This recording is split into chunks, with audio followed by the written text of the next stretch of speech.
Welcome into the Hot Read Podcast live on a Friday, October the 11th. I am your host, JT Ruhnke, writer and reporter here at Broadway Sports Media. You can follow me on X, whatever you like to call it, at JT_Ruhnke. I'm always joined here on a Hot Read Happy Hour Friday with my lovely co-host, Stoney Keeley, editor-in-chief over at Sobros Network, 1/3 of Football and Other F Words podcast, and co-writer over at stackingtheinbox.com. Stoney, how are you doing on this wonderful Friday? JT, I'm doing great. I am stoked. I'm fired up for another Hot Read Happy Hour. I got a little Oktoberfest going in the Bluegrass Cup today. Just checked the mail, got some Yankee Candle coupons. The holiday season is approaching, and I'm going to be ready for it. We're going to get out there. We're going to get some candles, and I'm stoked for the weekend, man. I'm stoked for this Titans-Colts game because it feels like it's been forever since we've had a Titans game to actually talk about. So I'm ready to get back into it. I'm chomping at the bit. It is pretty interesting how it's literally just been a week, but it feels like it's been like 2 or 3 months. And Daniel joining us in the comments here saying, does this absolve Easton? I do have to, it was planned. We obviously got a late start today, but that, not because I was behind or anything, and that traffic in Nashville is absolutely horrendous. No, my friends. It was because I was paying homage to a host of this show gone by, which is Easton Freeze. Had to give him the homage today and do that by showing up late to our show today, of course. But if you would like to join the comment section like Daniel over here, do us a favor and head on over to the Broadway Sports Media or 440 Sports YouTube channel if you're watching over on Facebook or Twitter, and you can join him in making fun of us for being late again once, as we... It was planned. It was definitely planned. But you are right, my friend, that it is a happy hour, Hot Read Happy Hour this week, and we could not have such a happy hour without our wonderful sponsors, Sinkers Beverages and their sister store, Bluegrass Beverages. We are proudly sponsored by both of them. If you do not know, if you know 440, I should say, rather, you know them. If not, we are happy to introduce you. Thanks again to Sinkers Beverages for sponsoring the show. More on them later. Stoney, I am, like you said, absolutely fired up to talk about a Titans divisional game. I've got my flannel on here. The as some people in the Hot Read community call it, the shirt.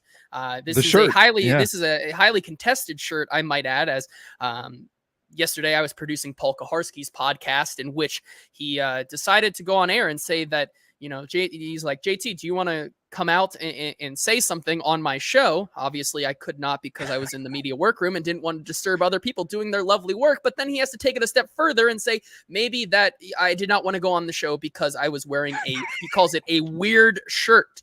I took offense to that. When he came back, I made it a note to say, hey, what's wrong with my shirt? And he then kind of took a couple steps back and called it, it's not a weird shirt, it's a fancy shirt. So, it's just it's something he doesn't understand. But I had to wear it today because I'm feeling good about this Titans matchup against the Colts. It is their first of, I guess, 6.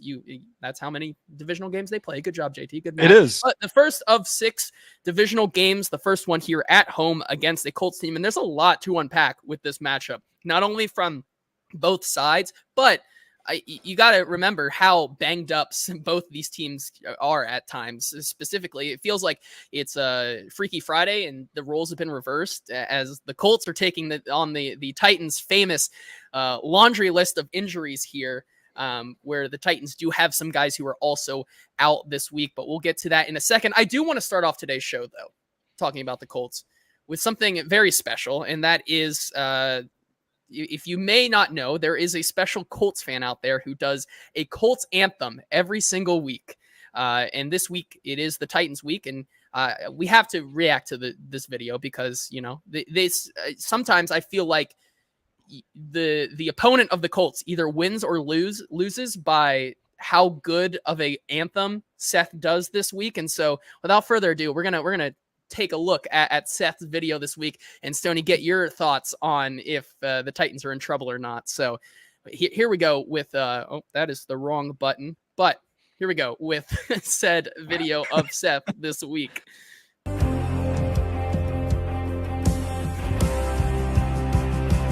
This is our Colts, this is our team, we bleed blue. This is our Colts, whether win or lose, we love them. For the shoe, beat the Titans, let's show them that we'll horseshoe them up. This is our team, go Colts! Can never forget the classic nay there at the end. But I got to be honest, not his finest work. I don't know if you're privy to some of the other ones that he's done, but let's horseshoe them up. I felt like you could have probably have found something a little better than that. And so, you know, just from that standpoint, I think the Titans are going to absolutely steamroll the Indianapolis Colts this week. Just not a great performance from Seth, top to bottom. Your thoughts, Stoney? I'm with you, JT. Listen, I have been supporting Seth up until this week, but now it is Titans Colts hate week. I'm not going to stand for it. I dare someone from Indianapolis to come down here and try to horseshoe me up, buddy. Let's see how that goes for you. Okay. This is personal. This is, it's no longer just business. It's personal. And I'm personally offended that he didn't bring his A game for this video. It's the Titans week. That's how much you think of the Titans, Seth. You can't even come up with something better than we're going to horseshoe them up. Give me a break, Seth. Give me a break. Do you know if he watches the Read podcast? I don't know, but if he does, we've lost one viewer, I think, or one listener of the Hot Read podcast. If so, because that is some harsh criticism, and I think it's deservedly so. As Daniel chimes in the comments here as well, he says, "Yeah, his Titans lyrics were his worst showing of the season. Horseshoe them up. Come on, Seth." And it's not because I don't like Seth. I think he does a very good job, but we've come to expect better from Seth. And I think this is some constructive criticism. It comes from a place of love because we've seen what he can do in the past. And you know, I think that's indicative of the Titans week this week in what I think has become a must-win game for both teams. Hang on, JT. Speak for yourself because I'm trying to start a fight on here. Oh, okay. Continue. Sorry. Oh, okay. No, okay. Yeah. So obviously two different criticisms of Seth this week. But as Kenneth points out in the comments, this is the first ever must-win game for Levis, not just for the Titans season, but for his career period. Redemption path or get off my team, Mayo boy. I do think that it's a must-win game for different reasons for both teams. I think on one hand, with the Titans, Will Levis getting back in the saddle, as we got confirmed today by Brian Callahan. Will Levis will get the start this week. And, you know, it's a must win for him because he saw his team win with the backup quarterback and get the results that the locker room and this team and the fan base want. Now it's your time to shine, and you're going up against a team who is very much banged up. And if you cannot get the same results as your backup quarterback, that's only going to make the case for continuing to start you that much tougher for to make the case that Will Levis should continue to be the quarterback of this team. But for the Colts as well, they've already played 2 divisional games and have lost both of them. This is a monumental game for a Colts team that has playoff aspirations. Whether they are going through a lot of adversity with their quarterback situation, with who they have out, a lot of their key position players out this week. We'll get into that in just a second, but it almost feels like if the Colts, for them specifically, if they were to lose this game, you are now 0-3 in your division against divisional opponents. That feels like an insurmountable, amount of games to come back from if you want to win the division. Yeah, I think this is a massive game for both of these teams. The Colts, you're talking about potentially already being out of the divisional race in mid-October. That is not good, folks. For the Titans, you're talking about potentially slipping to 1-4. This is a team that is not particularly playing well right now, and to go 3 games under 500, you got to win 3 just to get back to that mark. And your next 3 after this happen to be Buffalo, Detroit, and then New England. And I know people are going to scoff at New England. They're going to Drake May at this point, who I really don't think is going to be very good in this league. But that defense is no joke. I mean, for an offense that's struggling right now, that defense is not going to be an easy matchup. And you're asking them, okay, well, just get back to 500. At this point in the season, man, we're going to be five games in after Sunday. And if the Titans are 3 games down at that point, I think it is going to be quite the tall task. They'll need a miracle to dig out of that hole. The good thing is they do have the remainder of their division games on the schedule still. So they'd have 5 more to maybe make some noise there, but I don't know what would inspire confidence that they're going to get things right, because they haven't gotten things right just yet. If they want anything to happen this season, I think Sunday is a must win. Yeah, I agree with you, and we can then move the conversation over to said injury report. And the Titans are going to have, for the most part, a full cast of characters to compete against the Indianapolis Colts. The only 3 players who will not be going in this week's game is safety Jamal Adams, who continues to deal with that hip injury. It's not like he was making much of a impact anyways. You know, Denard Wilson commented on yesterday about how little, I should say, that he's played. And it's more of him getting through that injury and also just trying to figure out where he exactly fits on this defensive side of the ball, especially with how good Quandre Diggs and Amani Hooker are playing. It feels like he's become more of a rotational piece, but can't stay healthy. That's kind of been the narrative with him since he signed. But he will not go tomorrow. Keandre Coburn, who has been quite the surprise, I feel like he's been sneaky impactful for this team through the first 4 games of the season. He will not go tomorrow, or I should say Sunday. And then Cedric Gray, who was designated to return from IR this week, also not going. So that's 1 out of 3 weeks that he will get to come back and have the chance to come back. It won't happen this week. We'll have to see next week. Then we turn to the Indianapolis Colts side of things, where there's only 1 player currently out for this team ahead of Sunday's game. You have Jonathan Taylor.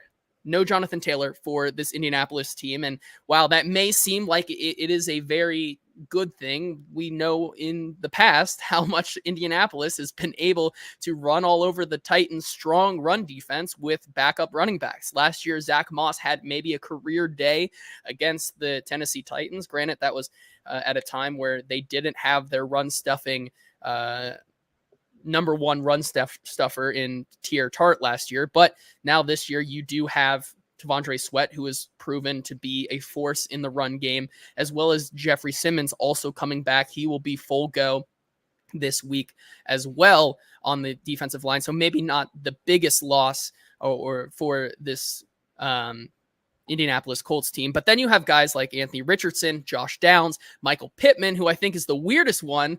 That's one where it's very strange. Earlier in the week, there were reports that Michael Pittman could be an IR candidate dealing with a back injury.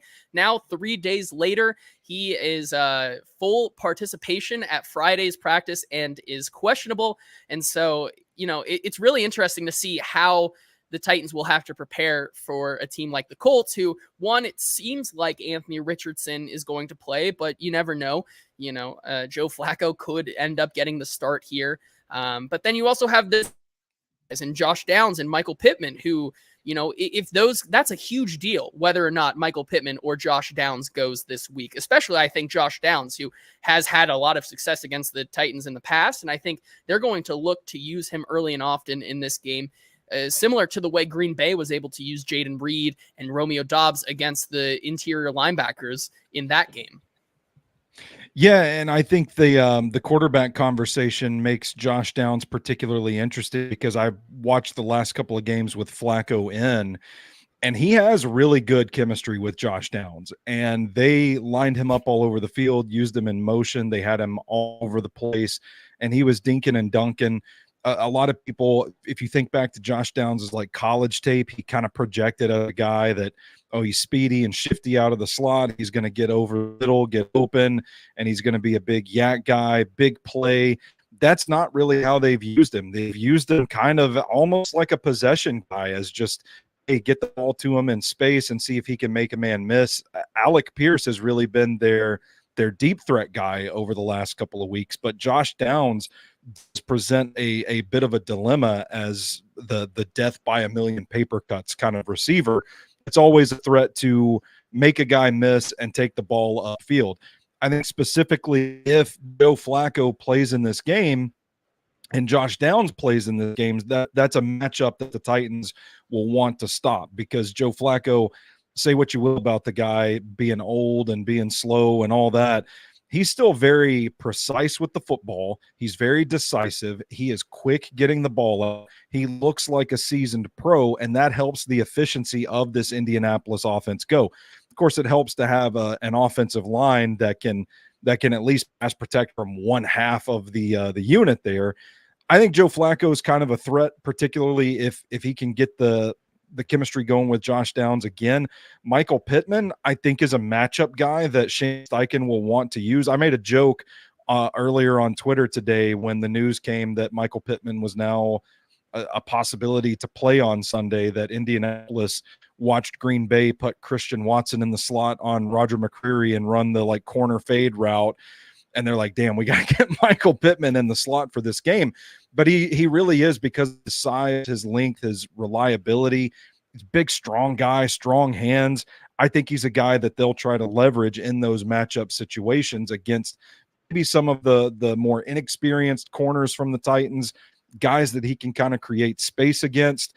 And I think it's an important piece, man. If Pittman and Downs go, it drastically changes the complexion of what this Colts passing game can do.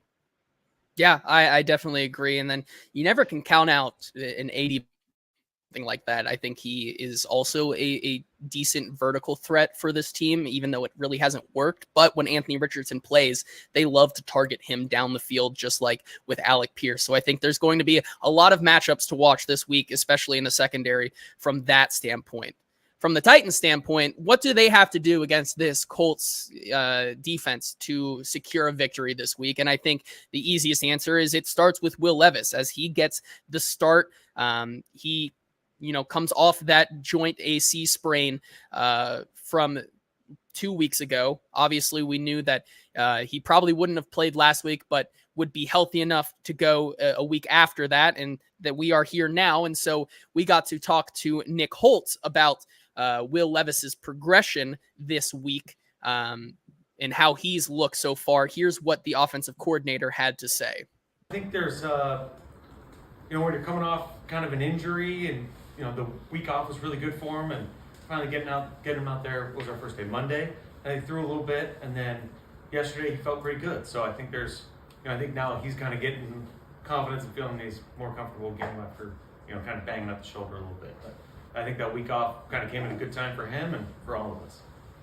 And so it feels like Nick Holtz agrees that the bye came at a really nice time for this team to get Will Levis back on track. But I do wonder, Stoney, and this is a question I want to ask both you and the chat if you are joining us live here. Friendly reminder, if you're watching us on Twitter or Facebook, head on over to the Broadway Sports Media or 440 Sports YouTube pages where you can interact with the rest of the chat, like Chef Rand, Kenneth, Eddie, Jake Robertson, all these guys over here. The question I want to ask to you, obviously, we've seen baby steps of progress for Will Levis, but you trot him back out there this week, and in the second or third drive, you might see Will Levis revert and make one of those boneheaded plays. Considering that this is a winnable, very winnable game against an Indianapolis Colts team, a divisional opponent where you need this game essentially to get back, to have a dog in the fight at all to make the playoffs this year, does Will Levis have a short leash in this game? In terms of you're kind of going up against a similar Colts defense in terms of what they saw with Miami, where you should be able to run the ball pretty effectively against this Colts team. And so I wonder if we see those boneheaded mistakes, if Will Levis might have a short leash in this game when you consider how winnable this game looks.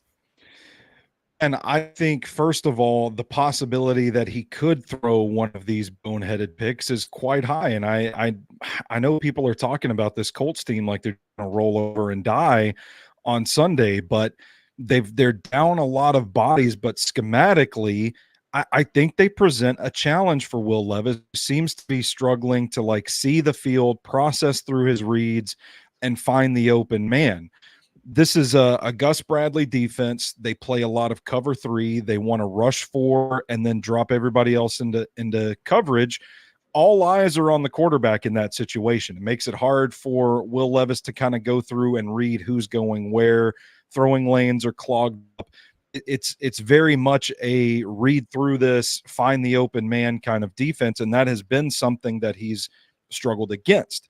So I do think it's possible that Will Levis could struggle to really get it going in this game, and people don't want to hear that, but you look at his track record so far this season against similar defenses, and it hasn't really been that great.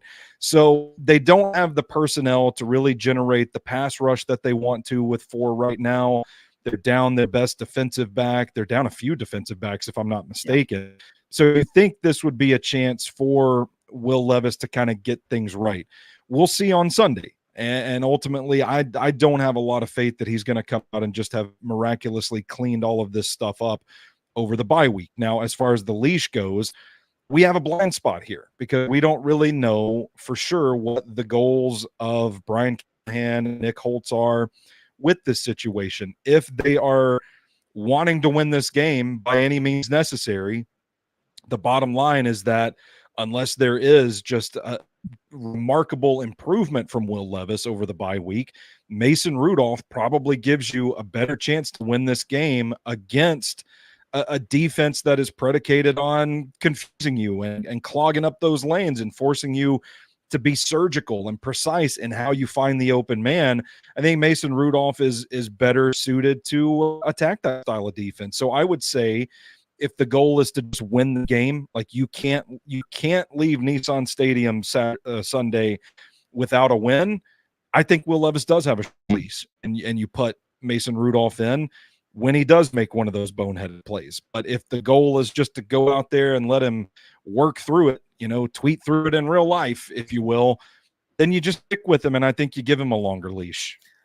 The Gen Z kids would call that thugging it out, so to say, here with Will Levis. There are people also in the comments here who agree that Will Levis should play win, lose, or tie. I think that's ultimately the right answer considering where this team is at right now in the grand scheme of things. But that's yet to be seen. Like you said, it's a blind spot because we simply just don't know what they're thinking. But I think you bring up an interesting point that this is a very attackable secondary the Indianapolis Colts have right now with how many injuries they have. And how you're going to be able to attack that is that they must start fast, like we continue to say, and they have to get the ball to DeAndre Hopkins and Calvin Ridley. I think we've talked about it now for 2 weeks or so that it's been pretty unacceptable the amount of time that they have or the amount of volume that DeAndre Hopkins and Calvin Ridley have gotten so far. And so I think if you want to see Will Levis have success against this Indianapolis Colts team, you almost feel like you kind of have to force feed your 2 top targets here. And that's something we asked Nick Holtz earlier this week, or I should say yesterday, about, how do you feel through 4 games, how you're utilizing your 2 top targets on the outside. And here's what Nick Holtz had to say on how acceptable their performance has been so far. Not satisfied, to be very honest. The second half of really the Miami game, we, like we said, turned into a 4-minute drill, kind of took that one. And then you go to Green Bay, we had some targets lined up for those guys, and there was some pass protection issues and quarterback hits. And I know now it feels, with the bye, it feels like it was, a month ago, but it wasn't that long ago. So then that's really where the start of that lack of production came up. You go back to the Jet game, we're still getting D-Hop going, so he's still kind of on the pitch count, and Ridley had targets. He had a couple big plays down the field. So it's really been 2 games, and I would say it's really been a game and a half. So if you take the Packers game, first half of the Dolphins game, and then the second half to me is a little bit of a wash. But that being said, it's important for us to get the ball to those guys, and you can't win in the NFL by just being a 22 personnel run team, hoping that they don't score. And we got a great defense and that, but we got to do our part too. And those guys are going to be big factors for us going forward.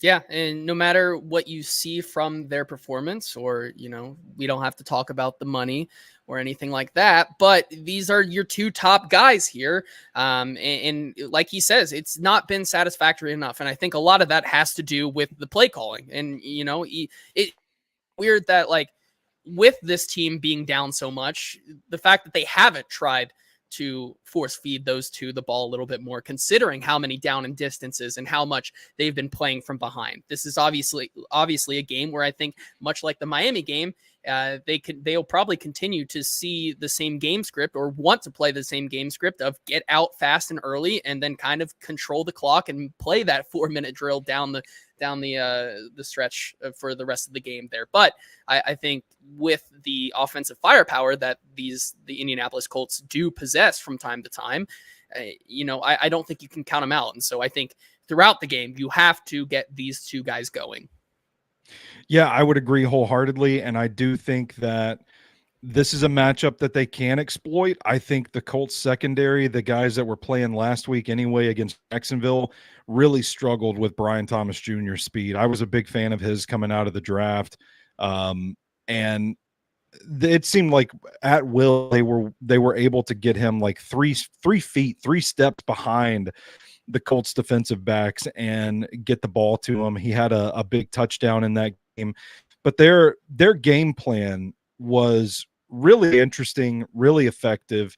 And I wonder how equipped the Titans are to execute something like that, the way the Colts defense kind of drops back into coverage.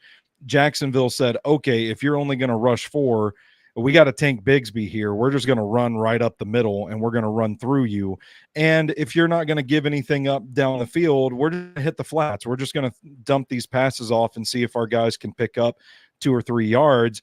And eventually the Colts start coming up to play those short plays to help with the run game, to defend the flat and that sort of thing. And that's when, boom, you throw the ball 20 yards down the field. And for some reason, Brian Thomas Jr. is like 5 yards behind the cornerback, and there's just no shot for the guy to catch up to him. So I think that's a really interesting dynamic at play here. I think it is something that Calvin Ridley has the speed to capitalize on. You just got to get him the ball. So I do think that should be a focal point of this offense. I think that's a matchup that does favor the Titans when you talk about Calvin Ridley's speed going up against these Colts backups, essentially.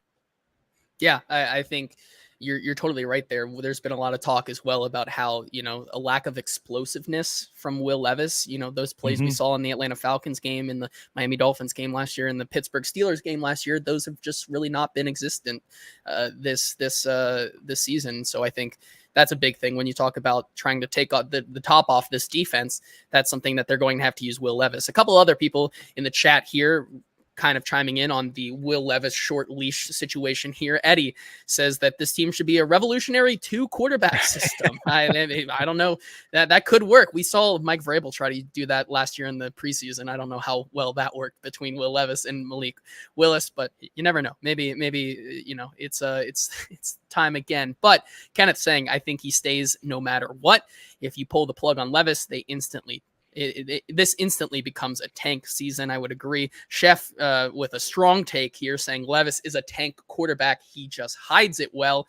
Maybe a shiny tank quarterback. And then of course, Eddie in the comments here saying Chestnut career game, the nasty nut pounding the rock this week potentially. And then Marcus Washington in the chat here saying they'll lose the Titans. That's poor grammar and also poor spelling. Marcus, maybe want to check out one too many O's in that sentence right there. But I think that brings us to the next part of what the Titans have to do this week to be successful. And that's, protect Will Levis. And that starts with one of the biggest stories for the Tennessee Titans this past week, the death of John Njoku, as well as, elevating Leroy Watson to the active roster. And this is something we talked to Brian Callahan and the coordinators and the assistant coaches this week about, how it's a very much a wide open competition for the right tackle spot right now. And that's probably not what a lot of people want to hear. You're in week 6 and you're still having a right tackle competition is not something anybody would like to hear. But, obviously it's been a right tackle carousel circus over there, but that's how they want to attack it, because they are looking for a lot more consistency from that right tackle position. And so it looks like this week it will be either NPF or Leroy Watson this week. We talked to Brian Callahan earlier in the week about, when that decision would be made. They told us that on Thursday is their day fully in pads. So that's where those guys will ultimately get to face off between each other. And so I think, afterwards, they obviously didn't give anything away, but obviously I think the team does have an answer now, and it'll just be up to game time to see who actually does get the start there. Here's Bill Callahan on the right tackle situation right now and kind of their thoughts coming off the bye with that position. Move forward. Yeah, we went through the bye week and looked at everything, in a very, very small sample size with 4 games. But we learned a lot about ourselves and what we want to accomplish from a technique perspective. And one of those things is being more competitive up front, being more, consistent in our protection. So we've taken, Nick, and we've taken Leroy and Jalen, and all those guys are competing right now. We haven't determined anything as of yet, but we're going to let the week play out and then make a decision here shortly. So he echoes the sentiment here that they want consistency for this right tackle spot, something that they just haven't had all season. And Tim in the comments asked, how has Radens look? I think Radens, for the most part, has looked really, really good so far. I think he's been a strong right tackle spot or right guard spot. I don't know if you disagree with that, Stoney, but I think we've seen competent play from him. It's just been the lack of competency on the right side of him that maybe drags his game down a little bit. Hey, pulling and pounding, that's Dylan Radens, man. I think he's really grown into the right guard spot pretty nicely. There have been some blocks in recent weeks where they pulled him across the formation to kind of blow open the hole on the other side of the line, and he's just crushing those blocks. So it's awesome to see, like, the speed, the athleticism to get out of his stance, to cross over, to be where he's supposed to be, when he's supposed to be there, and to just decleat a dude, opening up a hole for Tony Pollard. There were some times early on in the season that it kind of looked like he was in a little over his head. Had some whiffs kind of to the second level. I remember I noted specifically, but I think he's growing into this right guard spot pretty nicely. And man, if you look at just the past couple of weeks, I think outside AC Latham, he's probably been the most consistent offensive lineman. Yeah, and so with that, I think we probably most likely, if I had to guess, gun to my head right now, who plays right tackle this week or who gets the majority, I do think there's a really good shot that Leroy Watson plays some decent amount of snaps this week, considering how talk about a short leash. I think if anybody has a leash on this week, it's MPF, because I think that's the biggest one to watch. And that's why they call Leroy Watson up, who is no stranger to being put in this position. Obviously, there is a reason they went out and got him for a 7th round pick this offseason, and that's because he has familiarity with Bill Callahan. He stepped up last year when there were injuries for the Cleveland Browns and played serviceable right tackle here. As Chef Rand says in the comments. And once again, if you're joining us live on Twitter or Facebook, come over to the comment section of Broadway Sports Media or 440's YouTube channel, where you can join the conversation here. Chef Rand says Leroy got to step up. And so we did also get the chance to talk to Bill Callahan about Leroy Watson and what he brings to the table potentially as a right tackle option. Here's what he had to say. Yeah, well, he's an interesting story because he was a tight end in college. And he's progressed, because of his athleticism. It's allowed him, to make the transition into a tackle. He's also gained, the weight and the strength that he needs to play that position, but his feet are a real asset. And so, he's got versatility to flex either side. We even had him at guard. He's even played a lot of guard once the preseason ended. So we like his versatility. We like the athleticism. So again, if he gets an opportunity on Sunday, it's all in his backyard. Two things with that real quick. One, I just have to comment on how Bill Callahan, I could listen to Bill Callahan talk about offensive linemen all day. Dude's a wizard. Yeah, it's insane to sometimes just sit there and be able to have the opportunity to just watch him talk about the offensive line, because he probably will know more about that position and that part of football than I will ever know in 3 lifetimes. 2, I do like the fact that, the thing he brings up, and you were making a little bit of a face, so I'm interested to I caught something in there that you maybe want to hark on here. But I think the biggest thing with Leroy Watson that he brings up is his footwork, something that NPF has really struggled with. And so that is something, and why I had him on my, not to toot my own horn, but the thing I really found productive with Leroy Watson coming into the season was his versatility and that footwork. Basically, able to play anywhere on the line. I remember going back to training camp where I asked Leroy Watson about his versatility and that, and this is the one FCC word of the day here. I remember when I asked him that, he said, "Any position on this field, I'll play and fuck them up." And so I thought that was a strong sentiment from Leroy Watson, but he does bring the footwork and the versatility that you may want from a swing tackle to play that right tackle position, especially in a pinch right now, considering when you review the tape, when you watch NPF, sometimes he barely even moves and just lets the guy go right by him. And so there is little to no footwork with an NPF. And so I think that really indicates and kind of makes my decision and the reasoning why I think Leroy Watson will definitely get some playing time this week. I agree with you. And look, they put NPF on notice when they benched him. And now here we are weeks later talking about how he's going to be competing with yet another guy at the right tackle spot.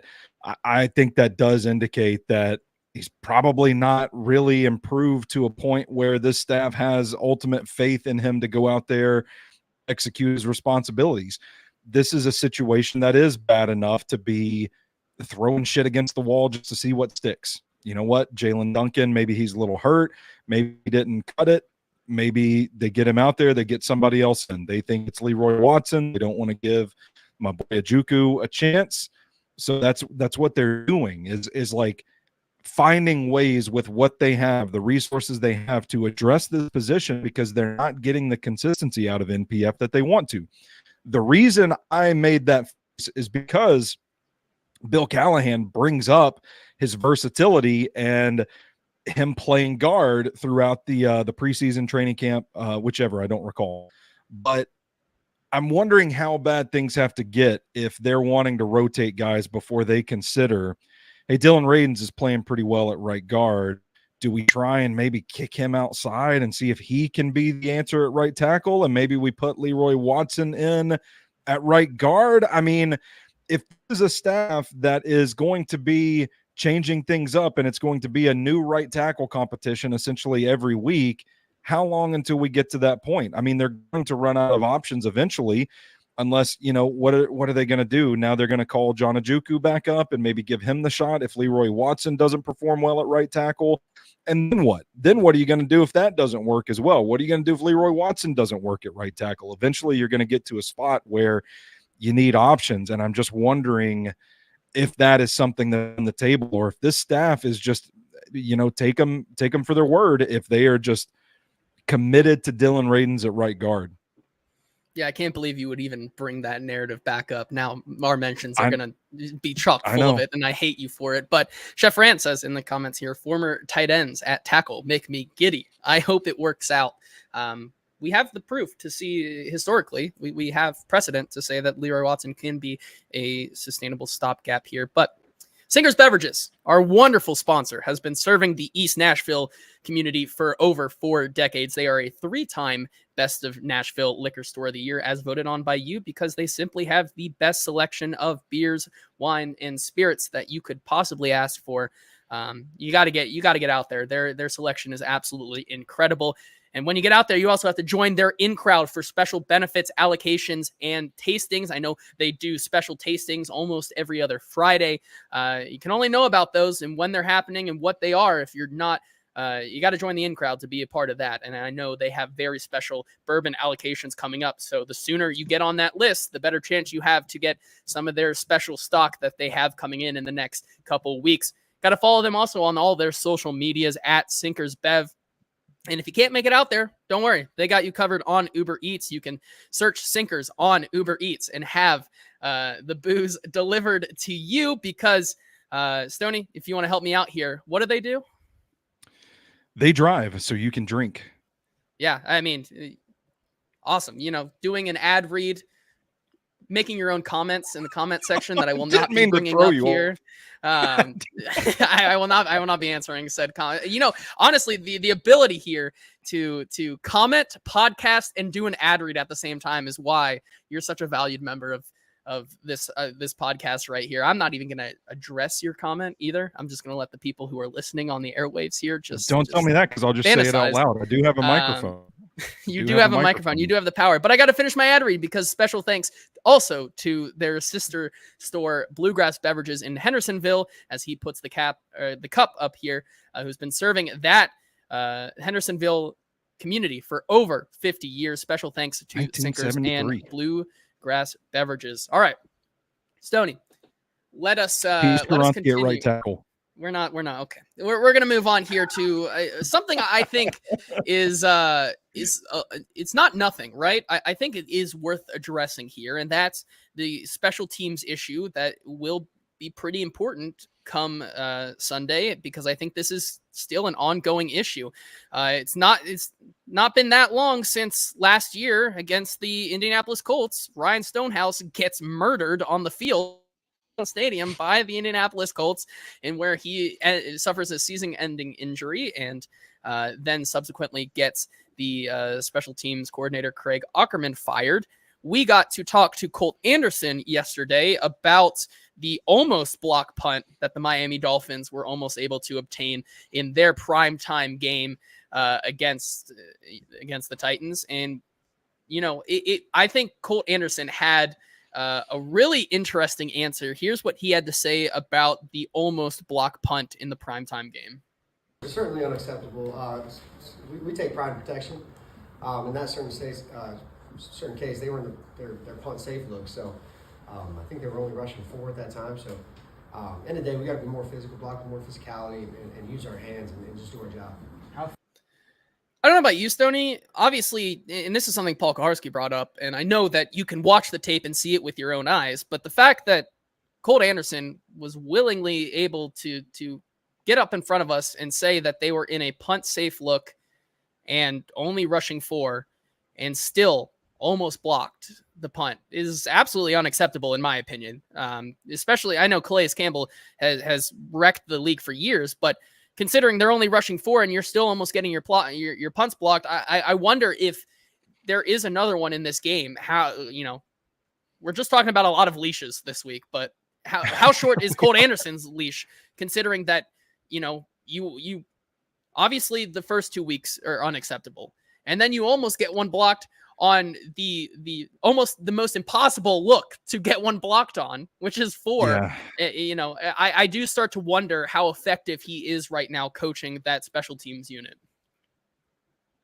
I don't know, JT, because I mean, is it just a personnel issue? If you're volunteering this information that they're only rushing 4 and they're still nearly blocking punts, like, is it as simple as just, well, why don't you get bigger, stronger guys out there?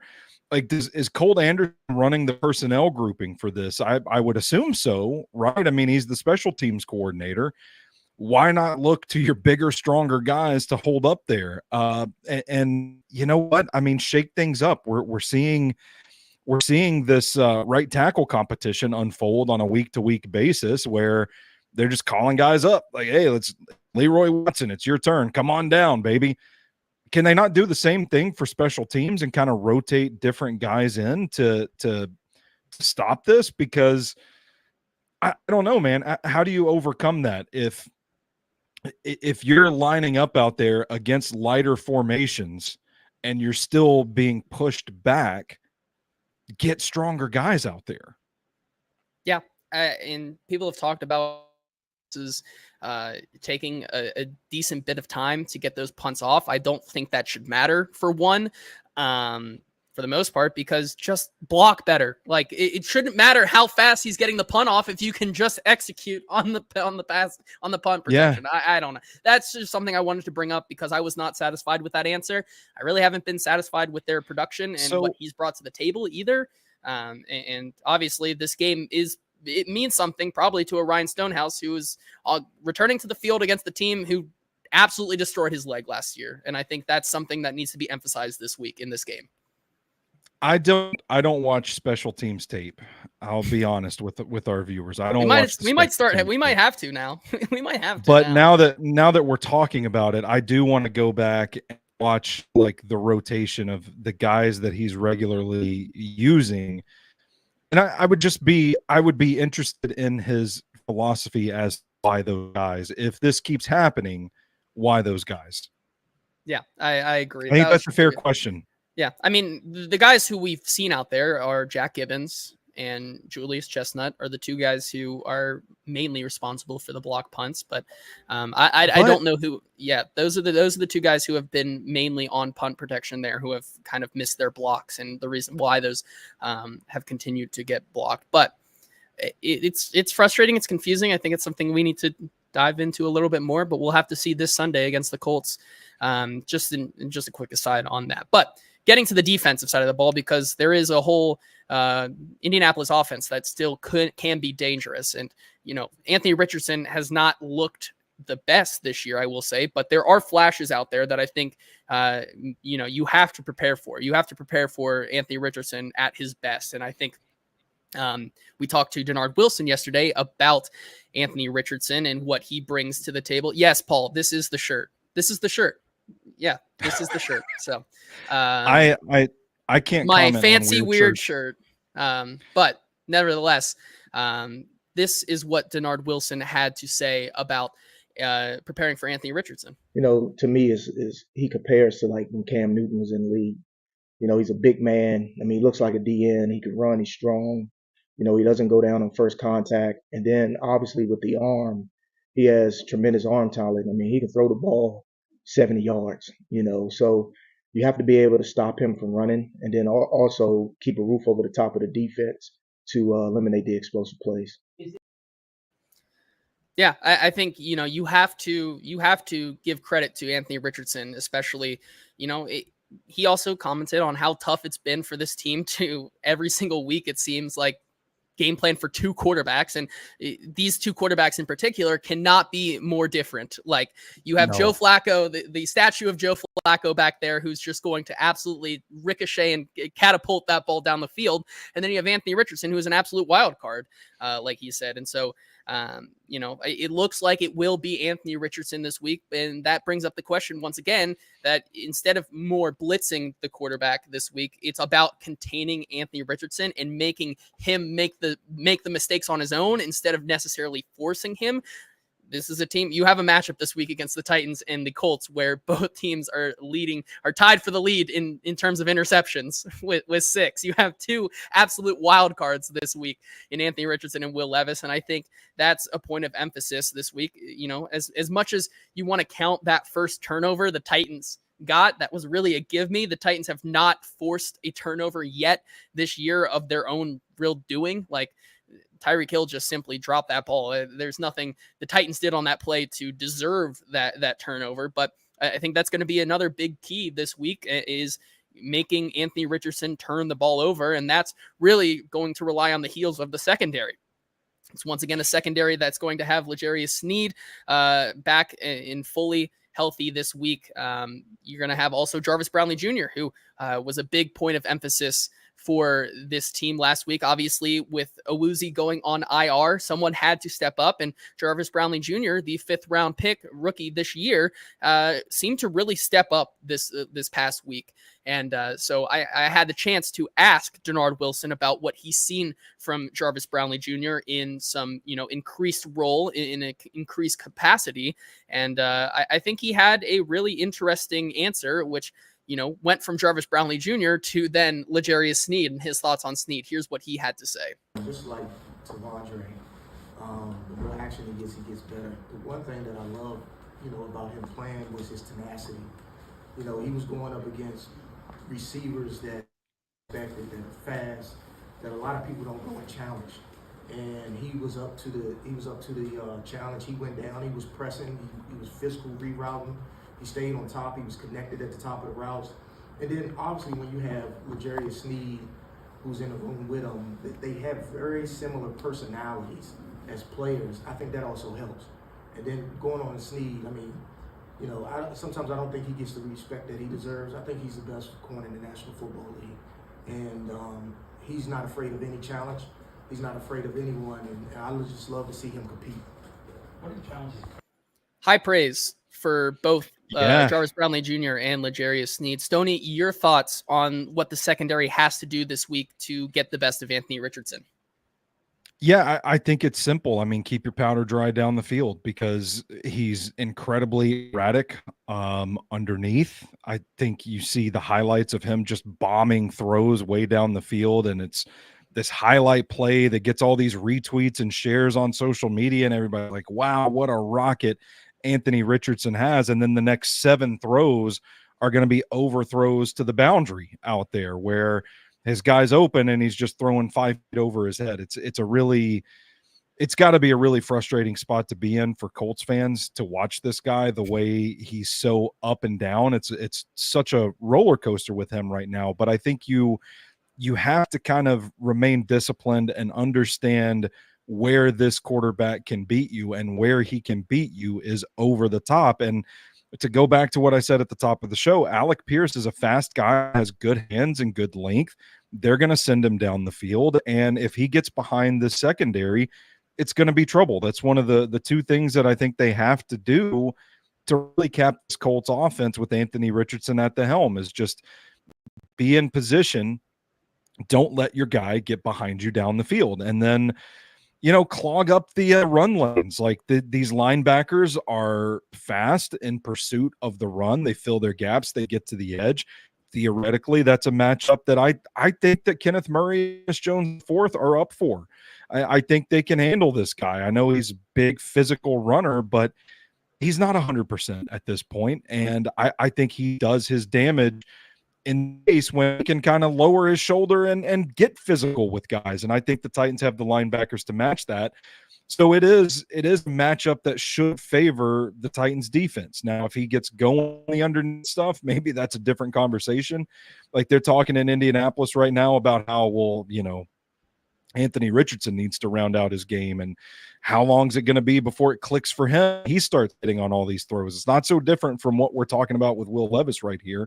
So what if this is the game that Anthony Richardson wakes up in? That's an entirely different conversation. But as things stand now, I think you've got to keep an eye on Alec Pierce. Don't let him get behind the defense, and you've got to be up for the challenge of tackling Anthony Richardson and bringing him down in space.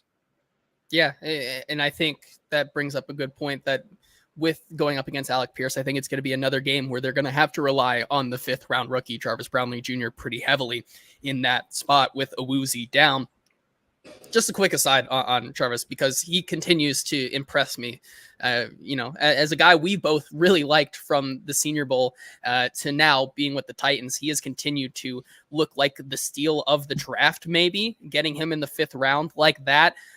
He continues to pay dividends for this Titans team. I asked him yesterday about, Denard Wilson had very high praise for him in that tenacity and the aggressiveness he plays with. So I asked him, obviously getting your first run as a starter, quote unquote starter against Miami, do you feel more comfortable now, even though you are a rookie? And with that comfortability, does that allow you to unlock a little bit more of that aggressiveness and tenacity? And so here's what he had to say. Of course, and I think that just comes with just moving fast. And what I mean by that is just knowing my playbook and knowing the things that I got. I feel like once I got my playbook out the way, then I could play much faster, and the game could slow down for me. So for me, man, it's just making the game slow down for me and playing with the edge and just playing loose, and just go, man, let it loose and just play free. I'm a rookie, so man, I'm going to make mistakes, but it's how you come back from those mistakes. It's how you face adversity and how you overcome that. So for me, man, I've been through a lot. I faced adversity. So for me, I feel like it's nothing too big or too small that I can't handle or fix. So for me, man, it's just keep going, man, and just let it loose.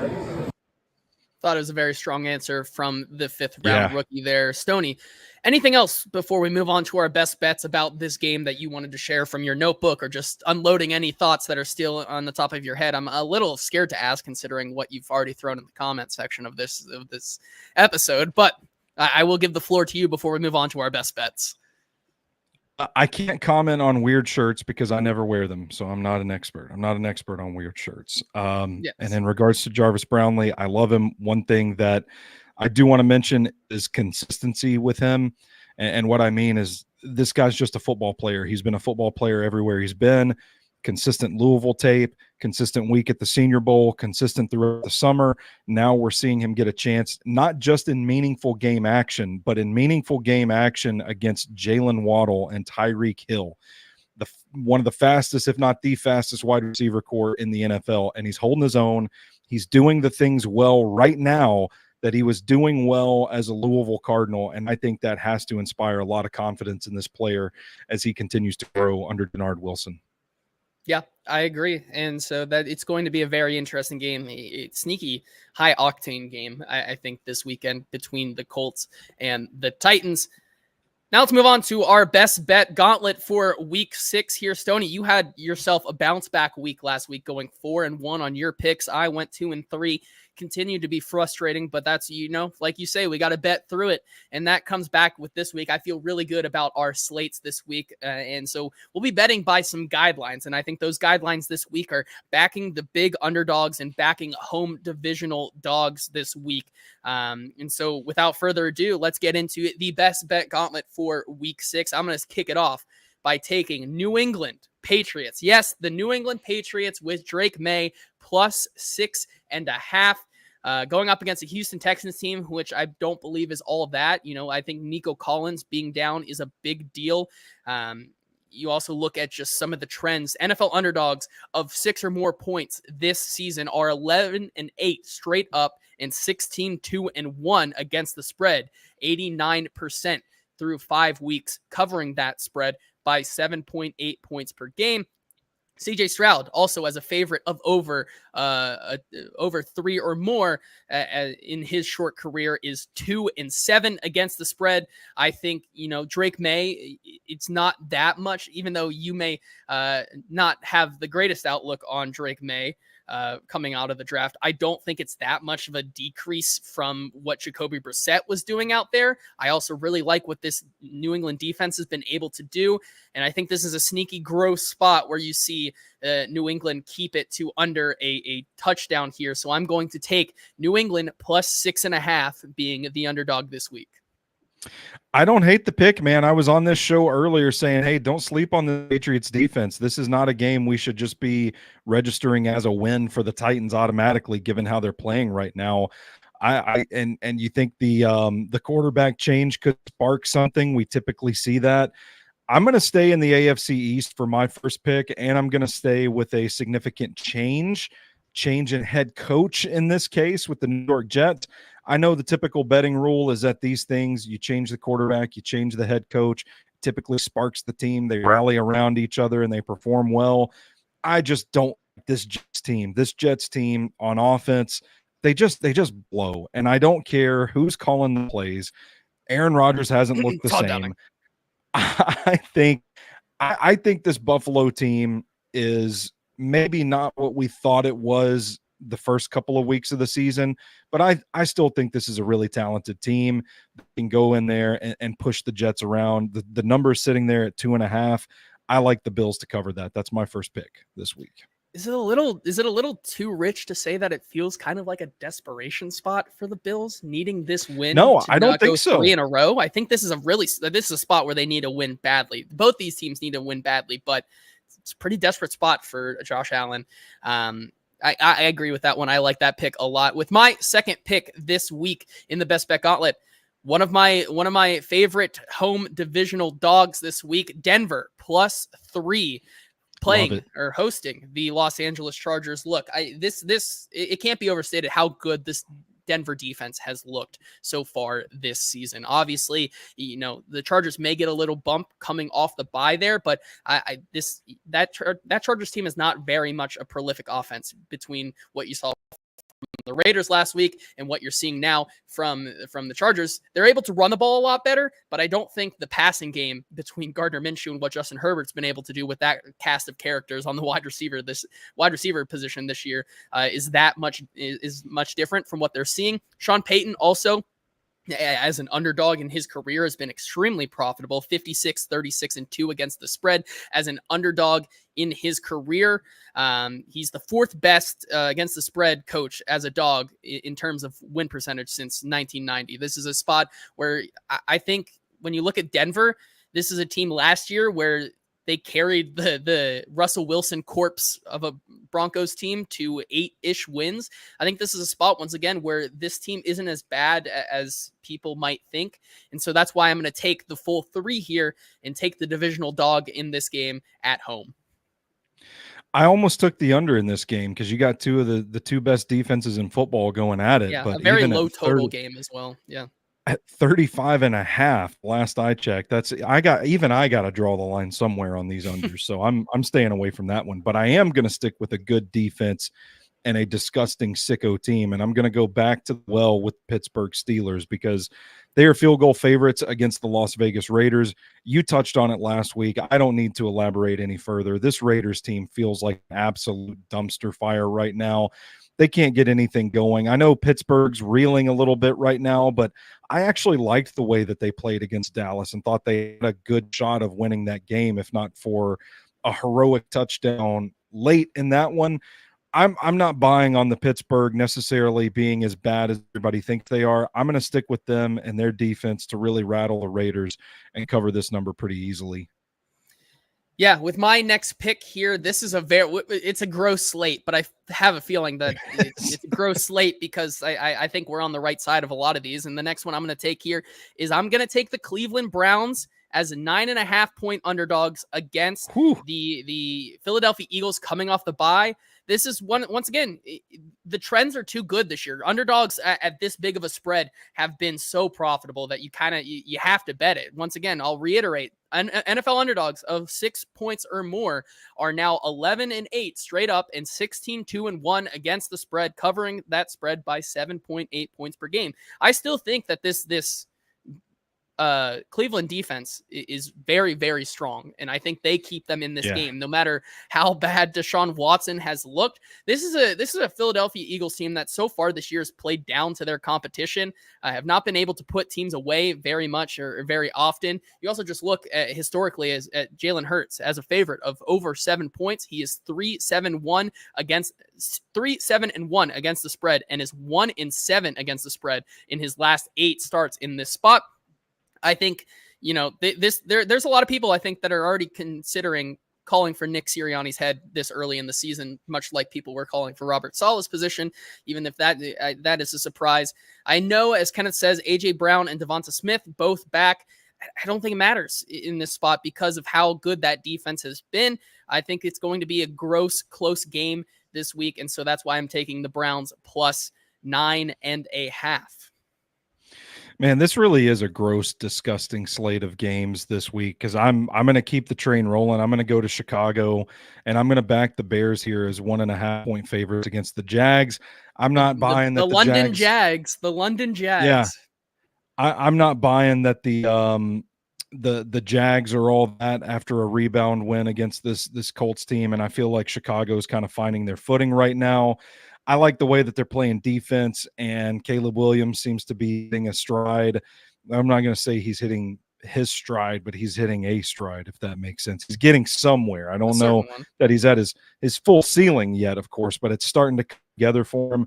I like the way they're playing right now, and I'm not going to lean into I'm not going to lean too much into last week for this Jacksonville team. So give me the Bears at 1.5.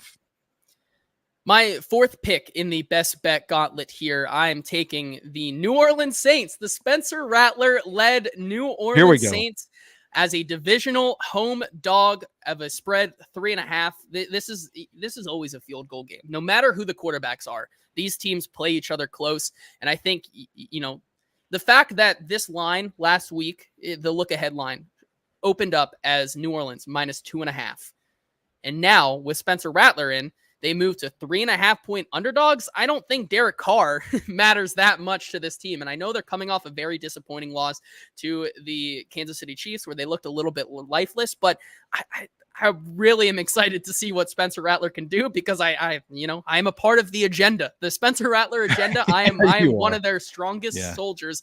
You also just look at Baker Mayfield in this spot. He has struggled on extended rest in his career, just 8-11 straight up and 7-12 against the spread, including a 2-7 straight up record on the road in this spot. He's also the second worst quarterback against the spread versus divisional opponents since he was drafted. He's only ahead of Sam Darnold for that spot.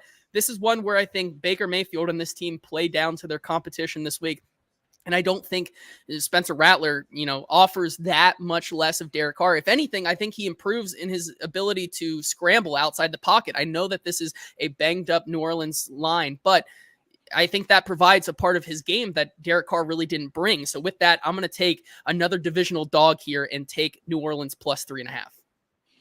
I'm going to keep it in the NFC South, but I'm going to go to this Atlanta-Carolina game. I don't know what's going to happen here as far as who wins, but I'm looking at both of these offenses, and I'm thinking Carolina has at least stabilized a little bit with Andy Dalton at the helm. Kirk Cousins really seemed to get into a rhythm on Thursday Night Football. They're rested up. This Falcons offense seems to be hitting another gear. I like the over here. The point total is set at 46.5. I think that's one that, quite frankly, maybe the Falcons could cover on their own against this Carolina Panthers team. But regardless, I like the side north of that number. All righty, so that is your fourth pick there. My last pick here for the best bet gauntlet this week, I'm taking Detroit -3. I love it. Against the Dallas Cowboys. I think the Cowboys are riding high, barely scraping away a victory at Pittsburgh.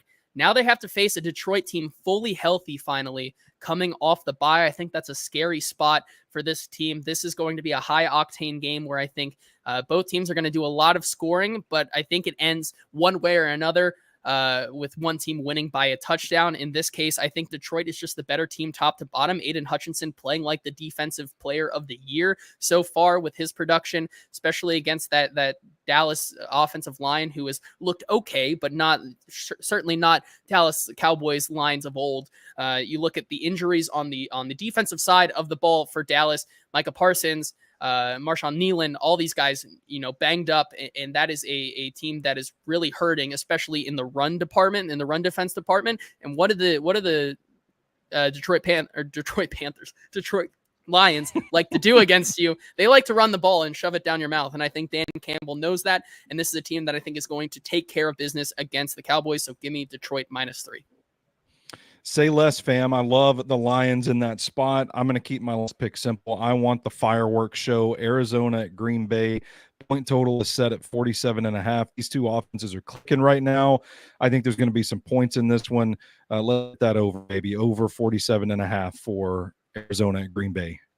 So that's going to do it for our best bets for week 6. To recap, I am taking the grossest slate of my entire life, taking New England +6.5, Denver +3, Cleveland +9.5, New Orleans +3.5, and Detroit -3. 4 underdogs, 1 favorite. Stoney, you're going with Bills -2.5, Steelers -3, Chicago -1.5.